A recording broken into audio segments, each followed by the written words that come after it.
Friends, news channel देखे आप सभी दर्शकों का बहुत बहुत स्वागत है। मैं हूं रमनदीप कौर। इस वक्त की बड़ी खबर आ रही है प्रयागराज से। क्या है पूरा मामला, देखने के लिए बने रहिए हमारे साथ। संगम नगरी प्रयागराज में जहां कांग्रेस के वार्ड नंबर 43 से पार्षद प्रत्याशी राजकुमार रज्जू भैया ने जहां बीते दिनों बयान दिया था और साथ ही उन्होंने अतीक अहमद की हत्या के बाद भारत रत्न देने की मांग की थी, जिसकी खबर वर्ल्ड मीडिया टाइम्स ने प्रमुखता से दिखाई, जिसके बाद नगर अध्यक्ष द्वारा उन्हें पार्टी से बाहर का रास्ता दिखा दिया गया 6 वर्ष के लिए।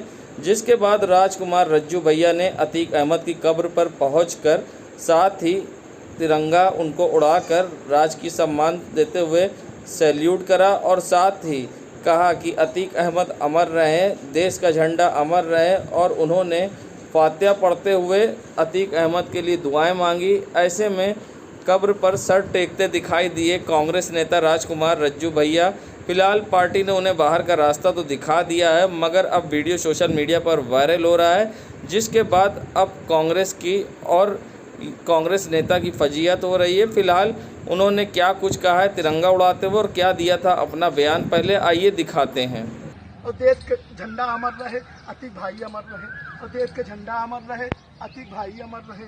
अतीक भाई अमर रहे, अतीक भाई अमर रहे। और देश के झंडा अमर रहे, अतीक भाई अमर रहे। ला इलाहा इल्लल्लाह मुहम्मदुर रसूलुल्लाह बिस्मिल्लाहिर्रहमानिर्रहीम अल्हम्दुलिल्लाह रब्बिल आलमीन अस्सलामु अलैकुम अस्सलामु अलैकुम। हे बाबा, हे जितने भी 1,24,000 पीर पैगम्बर, हे अन्याय के खिलाफ आवाज उठाओ। हे बाबा करम कर दो, हे बाबा करम कर दो। अतीक अहमद तुम अमर हो, अतीक अहमद तुम अमर हो, अतीक अहमद तुम अमर हो और अमर रहोगे। तुम्हें मैं भारत रत्न दिलाऊंगा, तुम्हें सम्मान दिलाऊंगा, शहीद का दर्जा दिलाऊंगा। अतीक अहमद अमर रहे, अतीक अहमद अमर रहे, अतीक अहमद अमर रहे, अतीक अहमद अमर रहे, अतीक अहमद अमर रहे। और देश के झंडा अमर रहे, अतीक अहमद अमर रहे, अतीक अहमद अमर रहे। अशरफ अमर रहे, अशरफ अमर रहे। अशरफ वाली कौन सी है? अशरफ अमर रहे, अशरफ अमर रहे, अतीक अहमद अमर रहे। अशरफ अमर रहे, अतीक अहमद अमर रहे। अशरफ अमर रहे, अतीक अहमद अमर रहे। अशरफ अमर रहे, अतीक अहमद अमर रहे। ये उनके लड़के की, ये उनके लड़के की है। उनको नहीं चाहे, उनको नहीं मिलेगा।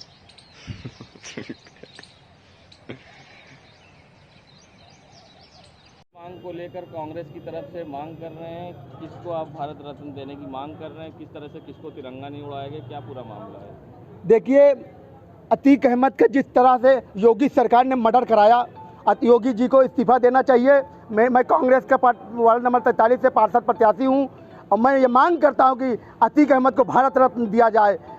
और क्योंकि जनप्रतिनिधि थे, वो शहीद हुए हैं, वो शहीद हुए हैं, उनको शहीद का दर्जा दिया जाना चाहिए और अतीक अहमद को शहीद का दर्जा दिया जाना चाहिए और भारत रत्न दिया जाए। मोदी, जब मुलायम सिंह को पद्म विभूषण मिल सकता है तो अतीक अहमद को संसद से, अतीक अहमद को क्यों नहीं मिलता भारत रत्न? उनको क्यों राजकीय सम्मान नहीं दिया गया? क्यों नहीं उनको तिरंगा झंडा उड़ाया गया उनकी कब्र पे?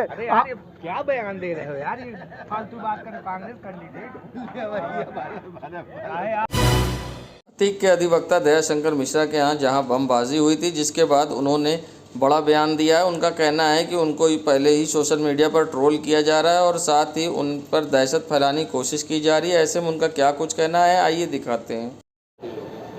विरोधी लोग नहीं हैं, मैं ये कह रहा हूँ कि जो उनके विरोधी नहीं आती, बहुत ही मतलब जिन लोगों को उनसे बड़ा क्योंकि दुराव था उनके जात के नाम पर, उनके धर्म के नाम से, उनके कार्यप्रणाली के नाम से, वह लोग जो है बहुत उत्साहित हैं किसी के द्वारा कुछ कराया जा सकता है। क्योंकि यूट्यूब पर तमाम सोशल मीडिया पर तमाम तरीके का कुप्रचार मेरे खिलाफ 28 तारीख से लगातार किया जा रहा है। असद और मोहम्मद मुस्लिम के बीच हुई बातचीत का ऑडियो वायरल। 9 जनवरी का ऑडियो। असद कर रहा मुलाकात करने की बात, कचहरी परिसर में मिलने की बात को नकारा। मोहम्मद मुस्लिम ने किसी ज़रूरी काम करने के लिए मिलना चाहता था। असद उमर से मिलने के लिए भी उमर ने की थी मुस्लिम से बात। वहीं पुलिस और एसटीएफ ने मोहम्मद मुस्लिम को अब किया गिरफ्तार। ऑडियो होने के वायरल बाद अतीक के संग मोहम्मद मुस्लिम का ज़मीन का कारोबार है। मोहम्मद मुस्लिम की गिरफ्तारी से हो सकता है कई खुलासा। मोहम्मद मुस्लिम का अतीक से मिलने से पहले एक छोटा सा ऑफिस स्टेशन के पास हुआ करता था। जब अतीक और मुस्लिम की हुई दोस्ती तो मुस्लिम अचानक से बन गया करोड़पति। अतीक के पैसों से मुस्लिम करता था प्लॉटिंग और बिल्डिंग कंस्ट्रक्शन का काम। अब अतीक के जेल के बाद जाने से मुस्लिम के बदल रहे थे रंग। असद ने की थी बात, अब हुआ गिरफ्तार।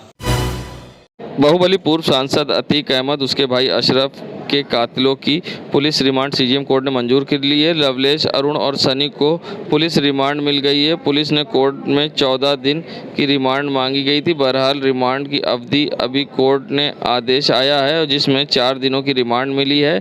23 तारीख को शाम 4 बजे तक सभी को पेश करना होगा। पुलिस अब तीनों कातिलों से अतीक और अशरफ की हत्या के मामले में पूछताछ करेगी। पूछताछ इस हत्याकांड के राज पर्दा उठने के आसार है। तीनों कातिलों से पूछताछ में इस हत्याकांड की सच्चाई सामने आ सकती है। आखिर कौन लोग इसके पीछे हैं और क्या उनकी मंशा थी। इससे पहले आज सुबह अतीक और अशरफ के तीनों कातिलों को प्रतापगढ़ से जेल में कड़ी सुरक्षा व्यवस्था के बीच सीजीएम कोर्ट लाया गया। कोर्ट परिसर को पूरी छावनी में तब्दील कर दिया गया था, जिसके बाद इन्हें कोर्ट में पेश किया और फिर वहां से पुलिस इनको रिमांड पर लेकर निकल गई। अपने क्षेत्र की खबरों को देखने के लिए डाउनलोड करें पब्लिक वाइब। संगम नगरी प्रयागराज पहुंचे, जहां प्रयागराज प्रभारी व राष्ट्रीय सचिव राजेश तिवारी ने बीजेपी पर निशाना साधा है। कानून व्यवस्था को लेकर बीजेपी पर सवाल खड़े किए हैं। उनका कहना था कि जहां 2 अपराधियों को ख़त्म करने के लिए 3 और अपराधी पैदा किए गए हैं और साथ ही उन्होंने कानून व्यवस्था पर चिंता व्यक्त करते हुए बीजेपी पर सवाल खड़े किए हैं और साथ ही व्यवस्थाओं को लेकर निशाना साधा है। और क्या कुछ कहा है उन्होंने बीजेपी को आड़े हाथ लेते हुए, आइए दिखाते हैं आपको। इस प्रकार से कानून व्यवस्था पूरे उत्तर प्रदेश में समाप्त हो चुकी है। एक तरफ प्रदेश के मुख्यमंत्री कहते हैं कि मैं मिट्टी में मिला दूंगा, लेकिन उनके ही सुरक्षा में जो है सेंध लगाकर एक अपराधी की हत्या की जाती है। पुलिस वहाँ पे मुखदर्शक बनी रहती है। अगर मुख्यमंत्री की ये मंशा होती तो तत्काल जो है हथियारबंद वहाँ पे सुरक्षा के लोग थे, क्यों कार्रवाई नहीं की गई। तो कहीं ना कहीं इसमें षड्यंत्र नज़र आता है इन प्रकार के मामलों में। और सरकार जो है एक अपराधी को समाप्त करने की बजाय और 3 अपराधी जो है एक प्रकार से पैदा करने का जो काम किया है, एक आतंक और उत्तर प्रदेश में जो बढ़ाने का जो काम किया है। तो कांग्रेस पार्टी जहाँ पे भी कानून का उल्लंघन है, चाहे वो किसी भी व्यक्ति के साथ हो, उसका जो है कांग्रेस पार्टी विरोध करती है और हमेशा न्याय संगत अगर इस प्रकार के फैसले सड़कों में हथियारों के माध्यम से अगर होने लगे तो फिर न्यायपालिका की कोई आवश्यकता नहीं है। तो हमारी न्यायपालिका, कार्यपालिका, व्यवस्थापिका, अलग अलग जो चीज़ें हैं, सबको कानून सम्मत अपना काम करना चाहिए। किसी को भी कानून अपने अधिकार हाथ में लेने का अधिकार किसी को नहीं है। और कांग्रेस पार्टी हमेशा हिंसा के जो है वो विरोध में रही है, हमेशा हिंसा की बात करते रही है और इसी बात को हमेशा मानती रही है। अतीक अहमद और अशरफ हत्याकांड से जुड़ा मामला, शाहगंज एसओ पर गिरी गाज, हुए सस्पेंड। अश्वनी कुमार सिंह को किया गया सस्पेंड। एसआईटी ने कल दोपहर में एसओ समेत सभी पुलिसकर्मियों से की थी पुलिस पूछताछ, जिसके बाद एसआईटी की रिपोर्ट के आधार पर ये की गई कार्रवाई। बता दें, जहां एसओ अश्वनी कुमार सिंह व उनके 2 एसआई व 2 कांस्टेबल को किया गया है सस्पेंड। बता दें, अतीक अहमद और अशरफ को जहां शाहगंज थाने से 100 मीटर दूरी पर कॉलविन हॉस्पिटल में मेडिकल के लिए लाया गया था, जिसके बाद अशरफ और अतीक पर जानलेवा हमला किया गया जिसमें दोनों की मौत हो गई। वहीं पुलिस की लापरवाही को देखते हुए ये गाज गिरी है, जहां एसआईटी ने कल दोपहर में एसओ समेत 4 पुलिसकर्मियों से पूछताछ की थी, जिसके बाद उनकी रिपोर्ट के आधार पर कार्रवाई करते हुए किया गया सस्पेंड। देश दुनिया की खबरों के लिए world media times news channel को सब्सक्राइब करें।